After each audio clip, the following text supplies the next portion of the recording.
बिस्मिल्लाहिर्रहमानिर्रहीम। अस्सलाम नाज़रीन, आप देख रहे हैं अमान टीवी यूट्यूब चैनल। नाज़रीन, अहम अपडेट आपके साथ शेयर करने जा रहे हैं। इससे पहले गुजारिश है कि अपने चैनल को सब्सक्राइब कर लें और वीडियो को लाइक करें ताकि हर नई आने वाली वीडियो आप तक बर वक्त पहुँच सके। नाज़रीन, आज बात करते हैं साबिक़ एमएनए चौधरी आबिद रज़ा कोटला जो कि मुस्लिम लीग नून के डिवीजनल प्रेसिडेंट हैं। उनके बारे में एक बड़ी खबर जो है गुजरात के मकामी जो मीडिया है, जो सोशल मीडिया है, उस पर गर्दिश कर रही है। और ख़बर ये है कि चौधरी आबिद रज़ा कोटला को एक बड़ा जो है वो अहदा दिए जाने के इम्कानात हैं पार्टी की जानिब से, क्योंकि चौधरी आबिद रज़ा कोटला के मतलब ये खबरें भी गर्दिश कर रही थी कि वो जो है पार्टी जो है वो छोड़ने का जो ऐलान करेंगे चंद दिनों में। लेकिन अभी तक ऐसा कोई फैसला तो जो है मीडिया पर जो मंजर आम पर नहीं आया। लेकिन ये खबर आज जो है वो मीडिया पर ज़रूर सामने आई है कि चौधरी आबिद रज़ा कोटला को पार्टी की जानिब से एडजस्ट किए जाने के इम्कानात हैं हुकूमत में, और उन्हें जो है वो ऐवान बाला यानी कि सेनेट में जो है उन्हें सेनेटरशिप जो है वो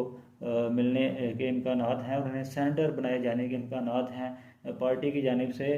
क्योंकि वो इस बार मुंतखब तो ना हो सके, लेकिन दो बार वो लगातार एमएनए मुंतखब होते हैं, 2013 और 2018 में। और अब ये खबर जो है वो मीडिया पर चल रही है, और इसमें कितनी ताकत है इसके लिए तो कुछ दिन इंतज़ार करना पड़ेगा।